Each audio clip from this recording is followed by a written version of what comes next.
A Comissão Parlamentar de Inquérito, que investiga sites de apostas, aprovou a convocação da influenciadora digital Virgínia Fonseca e do ex-BBB Felipe Prior para falarem sobre como funciona a relação de divulgação das empresas. Sim, chegou a vez dos influenciadores na CPI das bets. Vamos falar sobre isso com a nossa Daiane Oliveira, aqui no Plantão do Meteoro. Bora lá!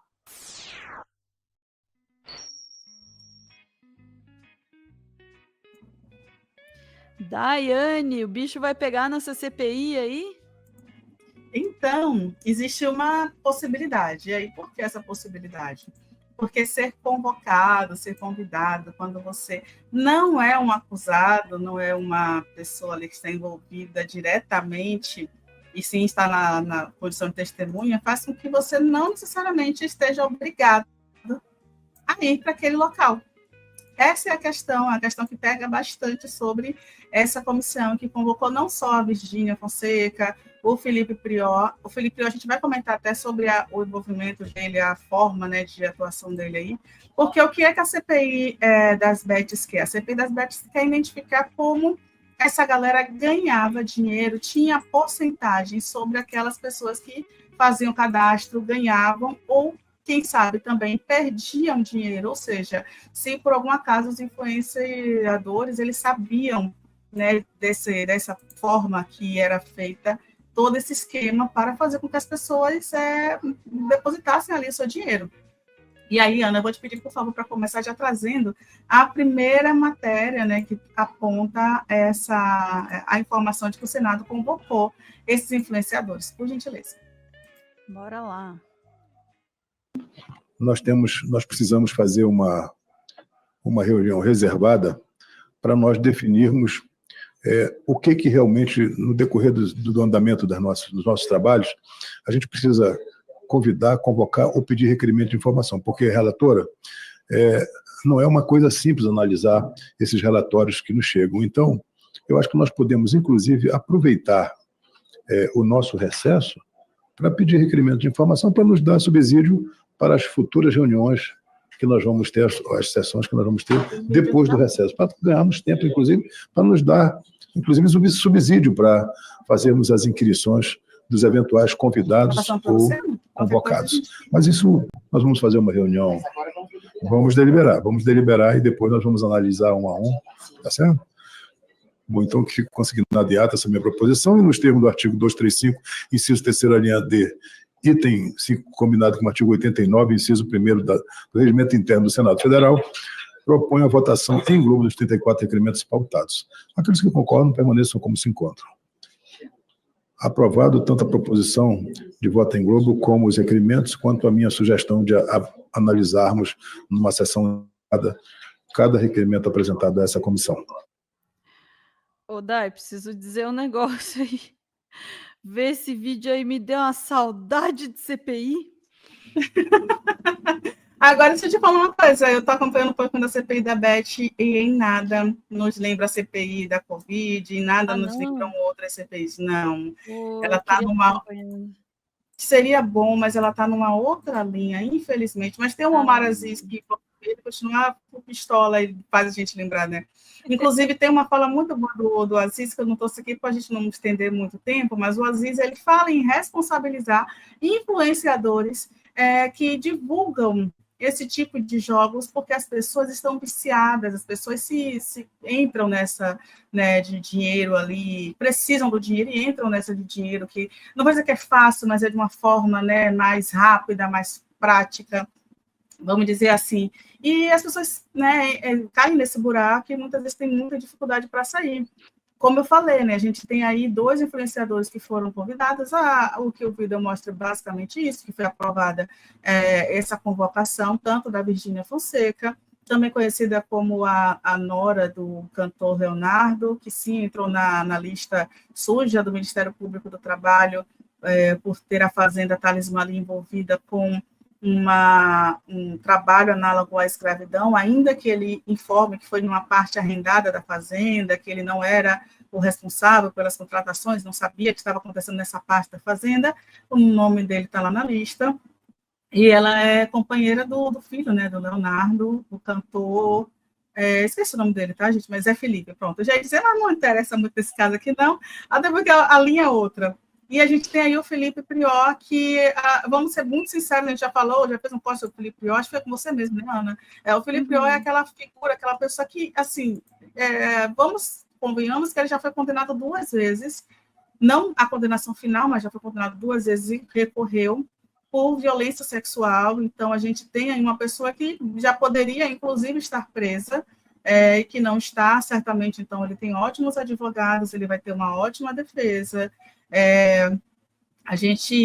O Felipe Prior em si é uma pessoa que, segundo as informações, ele ganhava uma porcentagem alta, né, desses valores aí das bets, então, por isso, ele entrou nessa delação, nesse momento, mas não só ele, outras pessoas também, o Wesley Safadão, a gente já chegou a comentar, a própria Jojo Todinho, a Deolane Bezerra, mas a Deolane, inclusive, chegou a ser presa, porque além de participar da CPI, de ser influenciadora, ela também tinha uma bet e tem outras questões aí que a polícia ainda não informou que ela pode estar envolvida. Tem a GK e o Felipe Neto, além do humorista Tirulipa, que são pessoas ali que surgiram justamente pelo faturamento alto nas redes sociais. Só a Virgínia Fonseca, ela possui mais de 90 milhões de seguidores em redes sociais. Um detalhe interessante, inclusive, a própria Virgínia Fonseca é uma daquelas pessoas que recebeu ali um dinheirinho, né, do governo, de subsídio do governo, né, mais ou menos 4 milhões na empresa dela, e, inclusive, eu estava vendo a matéria que foi uma das empresas aí que recebeu está, né, no ranking entre as 10 que mais teve reclamações no Reclame Aqui, na Black Friday agora, então tem várias reclamações da empresa WePink. Fica aí a dica, pessoal, uma empresa, né, uma pessoa assim que é bom a gente ter cuidado pelas reclamações, mas ela está ganhando muito dinheiro. Inclusive, ela anunciou que só em um dia, o próprio dia da Black Friday, ela bateu a meta de 114 milhões em vendas apenas no e-commerce. Então, assim, não é pouco dinheiro que essa galera faz, não são poucos seguidores que essa galera possui, e nisso eu concordo com o Omar Aziz de que as pessoas precisam, né, quem divulga isso precisa de alguma forma também ser responsabilizado, porque eles destroem vidas. E aí eu vou te falar, né, Ana, vou te pedir, por favor, para colocar só um trechinho desse vídeo que eu trouxe aí, é um vídeo que foi feito pela UOL e que aponta justamente, né, casos, tem informações sensíveis, a gente já avisa, e aponta aí os casos de vidas, famílias que foram destruídas por causa desses joguinhos Tigrinho, Bet e por aí vai. Por favor, Ana. Vamos lá. Este vídeo apresenta relato de suicídio e pode ser perturbador para algumas pessoas. Esses são sinais de que uma pessoa está viciada em apostas, e todos eles aparecem na história do Vinícius, que a gente vai contar agora. Mentir para esconder o envolvimento com apostas ou jogos de azar. Quando eu pensei que daí estava jogando de novo. E já tinha perdido esse dinheiro já. Não conseguir parar de jogar por vontade própria, só se o dinheiro acabar ou por outro fator externo. Ele já não tinha mais controle, entendeu? Colocar em risco ou perder relacionamentos ou emprego. Aí foi onde ele saiu do serviço. Ele falava, eu ganho R$300 por dia. Sentir angústia, impotência, culpa ou ansiedade ao jogar. Adoeceu, porque quando perdia o dinheiro, ele ficava muito mal. Ficar irritado quando tenta parar e não conseguir se afastar do jogo. Passou por mim, chutou o chão assim com o tênis, olhou para mim e falou, mãe, é isso aí, né? Fazer o quê? Voltar às apostas para reparar perdas e precisar apostar valores cada vez mais altos. Aí ele chegava até parar de jogar um tempinho e voltava porque ele queria recuperar o que perdeu. Quando a gente começou a pensar nesse vídeo, a ideia era contar as histórias usando só a inteligência artificial. Mas aí a família do Vinícius topou conversar com a gente agora, 2 anos depois da morte dele. Então a gente foi até Marília. No jornalismo, a gente não costuma falar sobre casos de suicídio, por uma questão ética mesmo. Não damos detalhes, mas esse caso de suicídio aqui em Marília, a gente vai ter que contar, porque o Vinícius se matou por causa de bet. Foram as últimas, né? Que ele na praia. Pronto, Ana. Acho que tá legal. Né? E é isso, o caso do Vinícius não é um caso isolado, é só um dos recortes que foi feito. O Vinícius, infelizmente, tinha, né, filhos autistas, estava passando por uma situação difícil, foi apresentado para esses joguinhos, né, Beth, começou com 20, 10, dinheiro que realmente não comprometeria ali a sua renda, e quando viram, né, não à toa a gente já fala de epidemia em relação às bets no Brasil, quando viram, ele já estava realmente muito envolvido a ponto de não conseguir ficar sem, né, como perdeu dinheiro, tem toda uma relação ali de autoestima e de questões que foram envolvidas no meio, e é por isso que as bets precisam, sim, de uma regulamentação, de um controle, e a gente precisa também que as pessoas que fazem, né, parecer que seja fácil, que não tem um cuidado com esse tipo de anúncio, né, de propaganda e publicidade, que as pessoas também sejam responsabilizadas. É isso, Ana. Eu vou endereçar uma questão que está rolando aqui no chat, não consigo achar agora. O Vitor estava polemizando aqui, dizendo, né, mas as pessoas são livres para botar o dinheiro delas onde elas quiserem e tal, se elas querem jogar na bet, se elas querem gastar em álcool ou qualquer outra coisa, é problema delas e tal, é liberdade da pessoa colocar o dinheiro onde ela quer. A questão, Vitor, é que não... O conceito de liberdade aí, ele é um pouco mais complexo do que isso, porque você pode entender que a pessoa tem a liberdade de jogar na bet, mas você também pode entender que existem sistemas predatórios das pessoas, sistemas que predam a psicologia das pessoas, então elas usam recursos para manter as pessoas viciadas e presas naquele sistema de arrancar dinheiro delas. Então o conceito de livre-arbítrio, né, e de liberdade do sujeito que está jogando na bet, ele se esfacela, porque ele não tem de fato liberdade para parar, ele está sendo predado, ele está sendo usado por um sistema que é feito para viciá-lo. O nosso maravilhoso...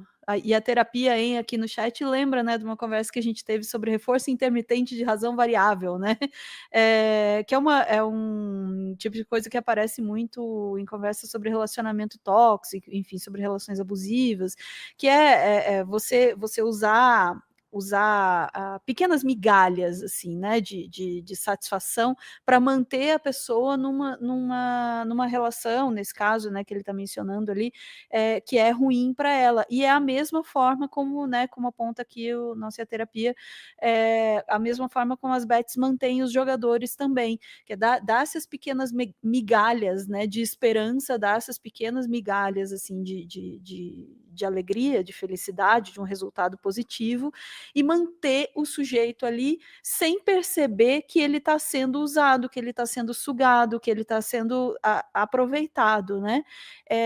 Então, a ideia de que o sujeito que cai num vício, né, terrível, ele é livre para cair no vício, ela é absolutamente enganosa. E, aliás, essa mesma ideia, vender esse conceito para as pessoas, faz parte da estratégia de marketing dessas estruturas predatórias, né, que vão usar pontos fracos da nossa psicologia, pontos vulneráveis, fraco é uma palavra ruim, mas pontos vulneráveis da nossa psicologia para acabar com a nossa vida, basicamente, né? Daí ia falar um negócio? Não, eu só ia apontar uma coisa, a gente tem mais ou menos 2 milhões de pessoas, segundo o estudo da USP, no Brasil, viciadas em jogos. E a gente tem aí a ministra da Saúde, que já informou, já classificou, como eu falei, epidemia, mas a ministra da Saúde, Anísia Trindade, classificou o vício em bets como pandemia. Inclusive, ela informa que está na mesma gravidade, que vai ser tratada, inclusive, com a mesma gravidade que a dependência no Brasil com o tabaco.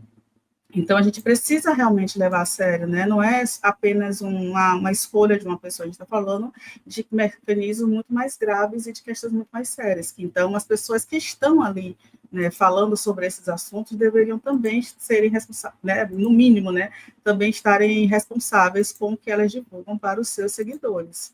Exatamente. Tem muitas outras coisas em relação às bets também, né? Porque daí o pessoal questiona por que se critica as bets e não se critica outras estruturas predatórias ou outras coisas que viciam. Se critica também, para início de conversa, tá?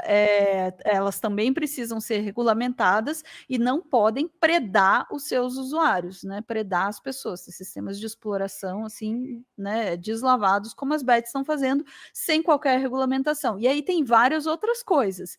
Primeiro, usar técnicas de marketing e de venda que são enganosas, né? Usar influenciadores, usar vídeos falsos, usar, né, um monte de coisa que a gente está vendo. Outras questões também, para onde vai esse dinheiro, né? Para onde está escoando esse dinheiro que está indo para as bets. Então, tem vários outros fatores que transformam as bets num problema premente, assim, num problema assim, deste momento que precisa ser endereçado neste momento, né? Fora outras questões também, a facilidade do jogo, a forma como ele é vendido como um jogo, e aí pega no meu calo, assim, porque não é nem um jogo, sabe? Tecnicamente falando, né? Se tem consequência real, não é jogo, é outra coisa, não é uma brincadeira. É outra coisa completamente, tá? Então não tem esse aspecto, né, enfim, do lúdico e da fantasia e tudo mais. De fato, de novo, é um sistema comercial feito para predar as pessoas e o custo é o que a gente estava vendo no caso aí né, do menino que veio tirar a própria vida, assim, e não é um caso isolado. Tá? Não é um caso isolado, é uma questão, de fato, concordo plenamente com é uma questão de saúde pública nesse momento no Brasil, no mundo, né? Mas a gente está falando só do Brasil. Enfim. Vamos lá? Ficamos por aqui, Nai? Ficamos, Ana. Perdão, gente, falei demais, mas é que essas coisas... Necessário, super necessário, obrigada. Pega no calo, vamos lá. Voltamos